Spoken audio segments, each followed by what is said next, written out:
Hi, this is Trey Fast. I'm going to do another nerd science one. This one is called Constantine Survived Pinhead, okay, which should be very interesting, okay, with John Constantine, because he's cursed, and of course the Pinheads, the Cenobites are about suffering and stuff. So it'll be interesting to see how they try to do something to a guy that's already cursed.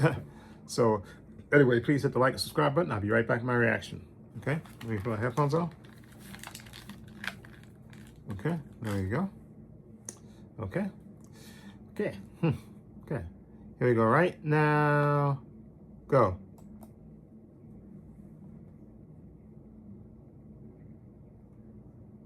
John Constantine has talked his way out of hell more times than he can count. He knows the demons down there by name, owes half of them money, and has spent 30 years winning fights he has no business winning. Not with power, but by finding the crack in something proud and leaning on it. There's demon blood in his veins to show how close he's cut it. So when a brass puzzle box turns up on his table in a Soho pub, smelling of cold iron and something older than rot, he doesn't flinch. He orders another pint and starts working the dials. That's his first mistake, because this box isn't from any hell he knows. It doesn't reek of sulfur and bad temper. It's all geometry, precision, a cold, mechanical hunger with nothing behind the wheel. And that's the problem. Every trick Constantine owns is built for an enemy with an ego. This is Mike. We're back for another awesome video for NerdScience. Leave your like, subscribe, and let's roll it. Can a con man who survives on angles and a silver tongue last 5 minutes somewhere magic doesn't work and the physics itself is trying to kill him? Or does the one thing that's always kept him breathing, that he always knows where the weak point is, finally run out? The last dial clicks into place before he gets an answer. The lament configuration. The sound isn't loud. It's a soft, final click. The kind a door makes when it locks from the outside. The pint glass starts to buzz on the table. Constantine looks up, and the pub is already gone. The walls don't fall.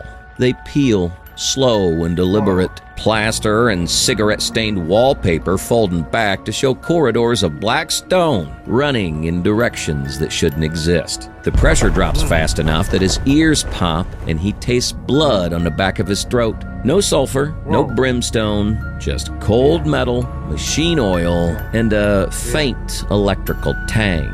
Like the second before a lightning strike. This is not an infernal postcode he's visited before. He doesn't get to admire it. Chatterer finds him in under 30 seconds. A hook dang at a dead sprint. Teeth grinding in a constant wet rhythm. Fingers scraping the walls as it comes. Constantine throws out his right hand and burns a binding sigil into the air from pure muscle memory, a containment circle he's used for 30 years. It's locked hellfire spirits in place. It's held rogue angels. It hits Chatterer and holds for exactly 2 seconds before the lines fracture and die. The sigil doesn't fail for lack of power. It fails because this place runs on a different operating system. Demonic magic is chaos with intentions behind it. It bends when you push the right way. This place is math. It's a closed box of physical laws that don't care about willpower. And his magic has nothing here to grab onto. Chatterer walks through the broken sigil like it's smoke, and John runs. What saves him isn't skill, and he'll admit that later. The walls move on a cycle, and he clocks the pattern inside 90 seconds of sprinting. Every third corridor rotates 15 degrees and seals the passage behind it.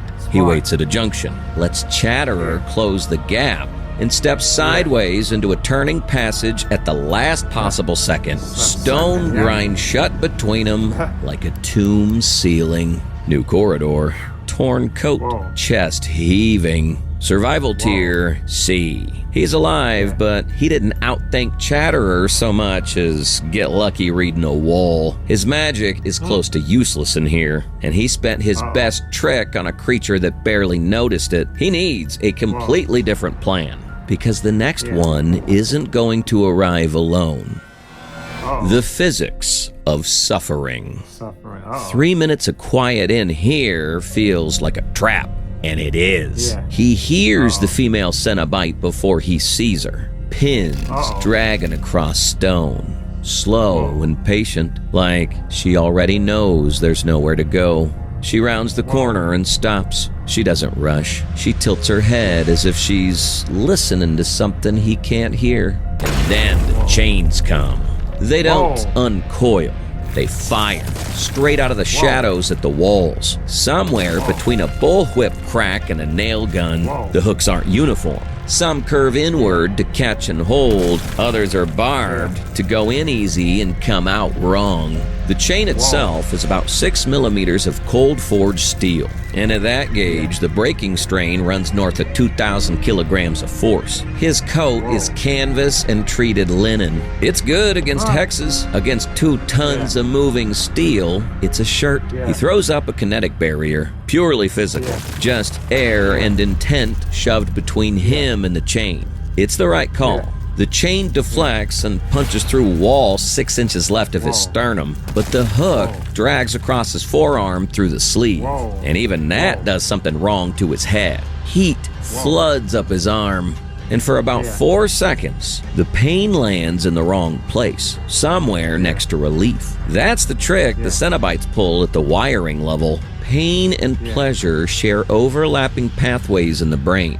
And whatever's on those hooks jams the 2 signals into something his nervous system has no name for. Constantine shakes his arm hard and gets his head back. Then he reaches into his coat for the inventory. He carries 3 souls in glass vials, sealed in wax and binding script. Old debts. He breaks the weakest one on a floor between them. A small-time con man from Peckham who sold himself for a winning lottery ticket back in '87. The soul goes off as a raw signal. A whole man's capacity for sensation detonating in 1 second. For a creature built to drink experience at maximum volume, it's a flashlight straight into a telescope. The female Cenobite locks up. Her head snaps back. Her chains drop with a sound like a tray of cutlery hitting the floor. He's already gone. Survival tier B. The bottled soul did exactly its job, and he reads the chains fast enough to keep his organs inside him. But his arm is still buzzing. His barrier won't survive a clean hit, and he just burned one of 3 souls on a distraction that bought him maybe 3 minutes before something worse arrives. The Pope of Hell. He smells him before the corner. Not sulfur, ozone and cold copper. A thunderstorm over a butcher's counter. The temperature drops about 15 degrees in 4 steps. Constantine slows. He stood near terrible things. Angels that made his eyes water. The first of the fallen. In a room so heavy with authority, it felt like the bottom of a lake. This is different. This is organized. The cold doesn't pour off a body. It spreads like a policy. The Hell Priest steps into the light at the far end and just stands there. No speech, no theatrics. He gives Constantine the unhurried attention a surgeon gives a patient already under. The pins catch the dim light and scatter it in neat little patterns on the floor. He is the most orderly thing John has ever met in 30 years of this work.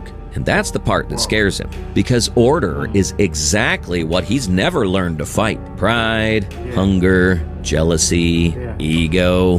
Demons crack along those seams. This thing doesn't have seams. It didn't go bad. It went complete. So, Constantine talks. Of course he does. Flattery first, the architecture, the craft, then the pitch. He'll broker between this place and the human occult underground, delivering willing participants, people who actually want it. The Hell Priest listens for about 10 seconds. "We have no interest in willing participants," he says, in a frequency Constantine feels behind his molars rather than hears. "Desire is the beginning. It is not the destination." And here's the part John doesn't say out loud. He's a face reader by trade. and under the pins and the calm, there's a man. There used to be a soldier in there, a long time ago, buried so deep, it's almost gone. For a half second, he reaches for it, because a buried human is a seam, and a seam is a door. But he doesn't have the name. He doesn't have the face. You can't pick a lock you can't see. And the flicker closes before he can get a finger into it. Worth a try, he mutters, mostly to himself. Then he feels the bigger problem. Somewhere above the corridors, far off, a sound like a foghorn drops through the stone, and his bones translate it without asking permission. One word, again and again. God. This thing in front of him answers to something else. A great, slow shape turning in the dark at the center of the maze. And the order in these walls isn't the priest's. It's being broadcast from above him. And it has no face to read at all. The chains come out of the walls, slow this time, curling instead of snapping. He counts 12, more in the shadows. Everyone hooked and patient. His barrier won't stop 12. His last 2 souls are high grade, but the priest isn't running hot the way the female Cenobite was. To him, a detonating soul probably reads as mildly interesting. Constantine is out of moves that belong to this room. Every play he owns needs an enemy with a weakness he can name, and he can't name this one. He's bleeding, backed against cold stone, out a runway. The chains keep coming. The devil's bargain. This. No ads, only strategy and courage. Do you have what it takes to beat your enemies and hold down the throne? Download now and join 80 million people worldwide in battle. King shot, build and fight. Is where John Constantine does the thing no sane person would do. And it works precisely because no sane person would do it. He stops backing up, pulls a folding knife, and drags it across his left palm. No ritual, no circle, just a real wound. Blood hits the floor, and the labyrinth flinches. A low vibration runs through the walls, a frequency that doesn't belong. And for the first time, the priest's face registers something other than patience. Because John Constantine's blood isn't clean. And that's not a metaphor. Back in the 80s, a demon named Nergal poured his own blood into John's veins to save his life. And the taint never left. It boils on holy ground. It eats through flesh. It's a tracking signal a demon lord can follow anywhere on Earth. And the soul wrapped around it is worse. That one's been claimed, contested, and signed for by the first of the fallen himself. His blood isn't human. It's a legal document written in tissue. And it belongs to a jurisdiction that was old before this maze was drawn. When it spreads along the cracks in the stone, the geometry warps where it touches. A cold heat haze, the ordered structure reading the contamination the way a clean room reads a spore. It can't process him. This place runs on closed physics and tidy variables, suffering as a controlled experiment. Demon blood with the Hell Lord's lean on it is a constant it has no equation for. He smears his hand flat against the nearest pillar. The vibration becomes a sound. The chains stop. "Tear me open," Constantine says, keeping his voice level even though his hand's shaking. "And everything inside me opens up in here with it. You don't get one soul. You get every claim the first of the fallen has ever filed. His paperwork, his territory, his lawyers, if he's feeling formal." He nods at the stain crawling up the pillar. "That's a sample. Want to read the whole contract in your front room?" The chains don't retract, but they don't advance either. The priest isn't afraid. Fear needs uncertainty, and he carries none. But he's calculating, and you can see it land. Spill this blood, and what floods into the maze isn't mortal experience. It's a rival jurisdiction, and the first of the fallen doesn't share. He doesn't negotiate with other systems. He annexes them. And whatever turns overhead at the center of the maze runs on order. The last thing it wants is a foreign claim detonating inside its walls. The chains withdraw. "Leave," the priest says. And this time, the word doesn't sit behind John's teeth. It sits in the room like a verdict. And understand that this configuration will not repeat. The corridor folds. The stone dissolves. The cold copper smell lifts. Constantine lands on the pub floor beside an overturned bar stool, bleeding on the boards, the brass box sealed on the table above him. Survival tier, S. He walked in with no offense that worked and walked out by turning his own damnation into a border incident. That's not luck. That's Constantine. Yeah. His pint's still cold. He drinks it left-handed, right palm wrapped in a bar towel, the barman pretending not to see the blood. He survived, but the maze knows his scent now. The thing at its center knows his name. And the box is still sitting on the table. So, did he win, or did he just make the next opening worse? Subscribe. Next time, John meets something that doesn't negotiate at all. Oh boy.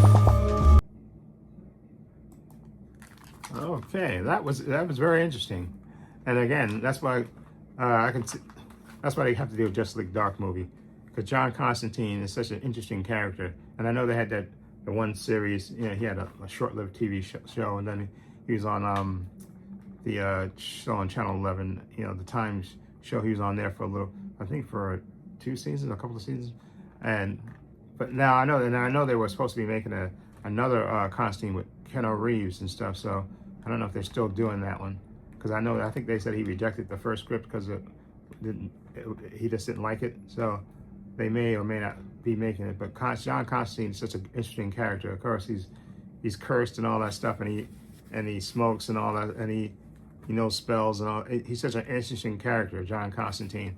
And again, pitting him against Pinhead is a great thing. And it, again, just shows you John's been through a lot, and he knows how to survive. Okay, and then using his own cursed blood to stop the Cenobite. You know, Pinhead was a stroke of genius. Desperation, but a stroke of genius.